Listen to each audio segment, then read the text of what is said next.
Okay, so hello everyone. Basically, this session is for them who are feeling kind of low, at the same time frustrated, at the same time nervous. Sir CLAT ठीक से गया नहीं है और AILET की preparation चल रही है but I am not getting that, कहते हैं ना कि किक वाली बात, या फिर कहीं लो ऐसा कुछ फील सा हो रहा है, समझ नहीं आ रहा कि कहाँ से क्या पढ़े क्या नहीं, इतना कुछ है। कुछ शॉर्ट में सर बता दो करने को। तो ये सारी बातों को दिमाग में रखते हुए बिफोर एग्जाम आपको किस तरीके से अपने आप को बिल्कुल पैक कर लेना है, रेडी कर लेना है, उस पे आज यहाँ इस सेशन में बात कर लेते हैं। सो क्लैट इज गॉन एंड वही वाली बात है कि लेट्स सिक्योर योर एलेट। इस पे जो बेस्ट आप निकाल सकते हो उस डी डे के दिन, तो उसके लिए जो भी informations, instructions, planning, strategies, guidelines जो भी मेरे दिमाग में, जो मैं अपनी तरफ से आप सबको दे सकता हूँ। सबसे पहली चीज, be on time. Admit card पे सारे इंस्ट्रक्शंस लिखी हुई हैं। क्लैट की तरह यहाँ कोई लोचा नहीं है, अंडरलाइन नहीं कर सकते, मार्क नहीं कर सकते, सब कुछ कर सकते हो। That question paper belongs to you only. तो आप जो चाहो उस पर कर सकते हो। जरूर कुछ हो सकता है कि एरर हो, और वो सारी चीजें बात की है। एडमिट कार्ड, अपने ओरिजिनल आईडी कार्ड, जो भी इंस्ट्रक्शंस है वहां पे लिखी हुई वो लेके जाना। ओरिजिनल आईडी कार्ड में अगेन देख लेना कि आपके रिसेंट की पिक्चर हो, वरना फिर वो क्लैट में भी ऐसे सुनने को आ रहा था कि ऑब्जेक्ट कर रहे थे। ठीक है, तो वो सारी चीजों को देख लेना। अभी यहाँ मैं बात करने जा रहा हूँ आई मीन आपकी प्रिपरेशन को लेके कि कहाँ कहाँ कैसे कैसे आप टारगेट कर सकते हो। बेसिकली सेक्शंस, कहते हैं ना कि एक सेफ काइंड ऑफ स्कोर, ये ज्यादा इंपॉर्टेंट है, ये दिमाग में लेके चलना। इनफैक्ट अभी के टाइम पे जो सिचुएशन में 90% एलिड एस्पिरेंट्स हैं, उनको ये चीज दिमाग में लेके चलना है दैट ये मेरा स्कोर शायद हो सकता है एक सेफ काइंड ऑफ, बिल्कुल सेफ सिक्योर, और उसके आसपास पहुंचने की कोशिश कहाँ से कर सकते हैं, और बाकी और भी कुछ छोटी छोटी चीजें जिसके बारे में यहाँ पे अभी डिस्कशन होएगी। So let's move to the discussion. See, सबसे इंपॉर्टेंट पॉइंट जो यहां मुझे समझ आता है कि sectional score to get that safe total. अब पहले तो एक थॉट, अभी इसको डिस्कस करने में मेरे को कोई प्रॉब्लम नहीं है। अब ये नहीं है कि मैं कट ऑफ या उन सब पे कोई बात मैं कर ही नहीं रहा, बिल्कुल भी। पॉइंट ये है कि एक सेफ स्कोर क्या होती है किसी भी कॉम्पिटेटिव एग्जाम के पॉइंट ऑफ व्यू से। Let's talk about allied. For allied what is the safest score, not safe, in fact safest score. So I believe 90 plus और may be around 195 to 100, right, that will be considered as safest score. तो safest score को find करने के लिए, वहां तक पहुंचने के लिए मुझे क्या करना है ना। We know that we cannot get 150 out of 150, और let's say in 2 hours 120, 125, 130, this cannot be the score और कट ऑफ। ये नहीं होगी, कट ऑफ इसके आसपास ही हो सकती है। 150 तो कभी नहीं होगी, 140 नहीं होगी। तो वो जो कट ऑफ होती है वो लगभग लगभग 90, 100 के आसपास की, उसके ही पॉइंट ऑफ व्यू से टारगेट आपको अपने दिमाग में ले लेना है। तो इसमें अब obviously sections important role play करते हैं, इसलिए मेरा फर्स्ट पॉइंट ही ये होगा। अगर मैं स्ट्रैटेजी प्लान कर रहा हूं संडे के दिन के लिए, तो सीन ये है कि हमारे पास 3 सेक्शंस है, LR, English and GK. Now I am let's say again, फिर से स्ट्रेस देके बोल रहा हूं, let's say for example cut off is somewhere, या safest score, not cut off, safest score is somewhere around 95 +2 -2, वो वाली चीज। तो इसको अचीव करने का जो आपका एक, कहते हैं ना, मंत्र क्या हो सकता है। अगर डिफरेंट डिफरेंट सेक्शंस की बात की जाए, मेरा स्ट्रेट और सिंगल जो स्कोर मेरे दिमाग में जो आता है स्ट्रेट एलआर से, वो यही आता है। अगेन +2 -2 वो आप देख लेना वहां पे। 55 +1 +2, 55 -1 -2। मतलब मुझे ये लगता है कि यहाँ पे ये हो सकता है, इस सेक्शन से ये वाला स्कोर जो है वो आप निकाल सकते हो। Reason behind, again we have legal here, जहां से समवेयर अराउंड 8 to 10 क्वेश्चंस होते हैं, 7 8 10 क्वेश्चंस होते हैं। तो वो एक 90% स्कोर देके जाता है। मतलब अगर 10 है तो 8 तक का स्कोर आप वहां से ले सकते हो। At the same time there will be, if if there will be so many syllog, 24 और 22 के पैटर्न को अगर देखा जाए तो of course we can say that बहुत सारे सिलॉग के क्वेश्चंस होते हैं जो कि स्कोरिंग होते हैं, एनालिटिकल के क्वेश्चंस होते हैं जो कि स्कोरिंग होते हैं। एनालिटिकल में ब्लड रिलेशन, डायरेक्शन, ये सब कुछ लास्ट ईयर भी था, लास्ट टू लास्ट ईयर भी 23 में भी। अभी कल ही जो लाइव सेशन में हमने वो सारे क्वेश्चन डिस्कस किए, वो 23 के क्वेश्चन थे। तो ये सारे तो ऑब्वियसली स्कोरिंग होते ही है। अब आप सीधा सीधा ऐसे समझो कि एलआर में आउट ऑफ 10 जो लीगल वाला है part, out of 10 you should get at least 8, अगर 10 है, अगर 10 क्वेश्चंस है तो। Now let's talk about analytical reasoning.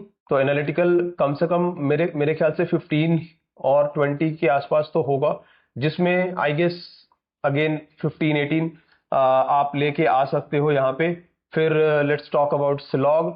सिलॉग के अगर क्वेश्चंस होते हैं, similarly critical is also there. Now syllog के 20 क्वेश्चंस है तो यू कैन गेट 17 18। तो ओवरऑल क्रिटिकल में जरूर कुछ मिस्टेक्स होंगे आई गेस। अगर 20-25 क्वेश्चंस क्रिटिकल के हैं तो आप 15 के आसपास तो पहुंच सकते हो फिर भी। तो मैं समझता हूं 15 का विंडो ले लिया, 15 का विंडो आउट ऑफ 70, 55 आपको एलआर से निकालना है। इंग्लिश की बात की जाए 30-35, अगेन चलो ब्रैकेट लेके चलते हैं, 55-58 और ब्रैकेट लेके चलते हैं 30-35, ठीक है। और जीके सर इतनी अच्छी नहीं है, सीए ही करा हुआ है और जीके अभी कर रहे हैं, तो आई गेस 15-17 फिर भी बनता है, 15-18 फिर भी बनता है इसमें।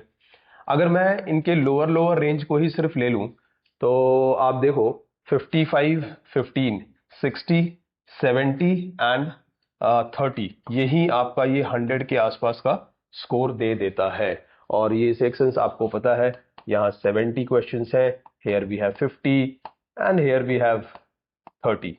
तो ये मेरे ख्याल से जो सेक्शनल स्कोर्स हैं जो आपको एक सेफेस्ट स्कोर की तरफ लेके जाएंगे वो यही है। So you have to work on this. You have to give your best on the D-Day to get these kind of scores from different sections. अब फिर वो एक बात आती है अगली कि सर वो स्पीड और टाइम मैनेजमेंट बहुत इंपॉर्टेंट रोल प्ले करेगा। Yes, this is elite boss. और यहाँ सिलेबस जो है ना वो इतनी सी नहीं है, सिलेबस इतनी है प्लस डीप डिटेल्ड। तो क्या होता है कि और क्वेश्चन इसी वजह से ऐसा सेंस आप फील करोगे दैट हाई क्लास और high standard of questions are there. Mainly moderate तो होते ही हैं, एवरेज टू मॉडरेट तो होते ही है। इनके पैटर्न पास्ट ईयर पेपर्स अगर आप देखोगे तो आपको आइडिया मिल जाएगा। तो वहां पे आपको टाइम मैनेजमेंट का भी ध्यान रखना है। तो देर आर 2 आवर्स 120 मिनट्स है हमारे पास, और 120 में एटलीस्ट अगर मैं एक डिसेंट अटेम्प्ट की बात करूं where accuracy is somewhere around 80-90%, your decent attempt should be 130-135। अब ये है टाइम मैनेजमेंट का पूरा game with that accuracy of 80% के आसपास, है ना। अगर वो 80%, 70% की एक्यूरेसी, 75% की एक्यूरेसी मेंटेन होगी, तभी इस अटेम्प्ट के बाद you will be able to get this score 95 वाला या 100 वाला जो स्कोर हम टारगेट कर रहे हैं ना, ये वाला स्कोर, ये शायद तभी आप 70-75 की एक्यूरेसी पे ही तभी लेके आओगे। ऑब्वियस सी बात है, जितनी एक्यूरेसी अच्छी है। अब someone is saying that sir 120 attempt is also sufficient, 1 minute मैं लेके चलता हूं, मैं एक्यूरेसी मेंटेन कर लूंगा। हाँ, दैट इज एब्सोल्युटली फाइन, है ना। अगर आपने 120 क्वेश्चंस सपोज किए और आप कहते हो कि सर 80% एक्यूरेसी मेंटेन हुआ, तो 80% एक्यूरेसी का सीधा सीधा मतलब है 96, है ना। और 96 में चलो नेगेटिव मार्किंग भी हो गई, 4-5 नंबर की नेगेटिव मार्किंग, 6 मार्क्स की नेगेटिव मार्किंग हो गई, तो आप फिर वो 90 से नीचे चले जाते हो। तो वो 120 की जगह अगर 125 हो तो और बेटर है, 130 हो तो और बेटर है।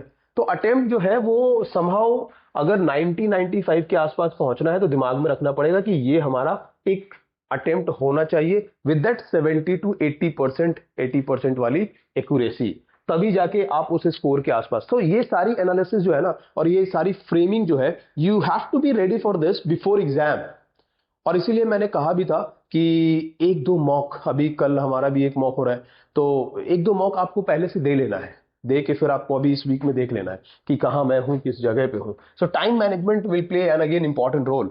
अच्छा, पेपर में जाने से पहले दिस प्लीज ये काम जरूर कर लेना, अपने प्रीवियस ईयर क्वेश्चंस जरूर एलिट के सॉल्व करके जाना, नहीं भी तो एटलीस्ट लास्ट 5 इयर्स। और अगर उससे भी कम कोई सोच रहा है कि मैं उससे भी कम कर पाऊंगा, तो 3 to 4 इयर्स तो कम से कम, 3 इयर्स एटलीस्ट, 3 to 5 ईयर आप प्रीवियस ईयर पेपर करके चले जाना। है ना, वो जरूरी है एक बार देखना, सो दैट आपको एक आइडिया प्लस स्टैंडर्ड का भी पता चलेगा, डिफिकल्टी का पता चलेगा। फिर आप रेडी हो जाओगे कि ओके ये मेरी टाइम मैनेजमेंट है और इस तरीके के क्वेश्चंस को मेरे को इतने टाइम में कर लेना है। जैसे रीजनिंग की बात की है सेक्शनल, सर कितने टाइम तक उसको कितना टाइम देना है रीजनिंग को, 1 आवर एटलीस्ट देना पड़ेगा। वहां पे 70 क्वेश्चन है, 1 आवर वहां देते हो, 30-35 मिनट्स या 40 मिनट्स आप इंग्लिश में देते हो, फिर 40 मिनट्स के आसपास।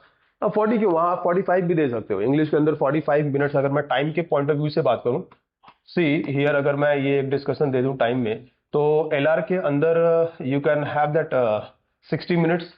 यहाँ पे if you want you can give that 45 minutes. यहाँ कोई है चाहे तो 15 मिनट्स। ना अगेन ये एक बेंच मार्किंग वाली बात जो होती है ना, तो बेंच टाइमिंग जिसको कहते हैं, एक एवरेज टाइम जो ऑन एन एवरेज हर कोई कंज्यूम करेगा। अब कोई अगर कहता है जीके सर मैं 10 मिनट में कर सकता हूँ, इट्स फाइन। 10 मिनट्स में जीके ले लिया तो 5 मिनट्स आप या तो इंग्लिश में या फिर लीगल में लॉजिकल में दे दो। तो that is completely up to you. Now apart from this, previous year paper हो गया, टाइम मैनेजमेंट सर मैंने काम कर लिया है, सेक्शंस की फ्रेमिंग सारी कर ली है। तो इसके बाद अब एक दो चीज जो और रह जाती है वो यही कि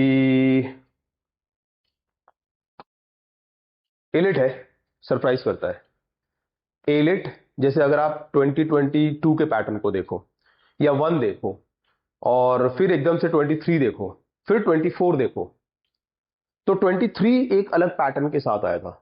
24 एक एक ऐसा ईयर था जहां पे फुल पैकेज, जो आपने नोटिस किया होगा, they have asked questions from what to say analytical, they have asked questions from syllog and भर के, उसके बाद क्रिटिकल भी पूछा। इंग्लिश की बात करो तो पैसेज वाले क्वेश्चन थे, बट ग्रामर से रिलेटेड भी है, फिलर्स भी है, आपके कॉन्टेक्चुअल तो है ही है। जीके में भी ऑलमोस्ट हर पोर्शन को कवर किया गया है। CA is more, I mean is playing important role, और काफी पोर्शन जो है वो सीए से कवर किया जाता है वहां जीके में। तो इसके लिए भी आप मेंटली रेडी रहना, पूरा गेम मेंटल प्रिपरेशन का है।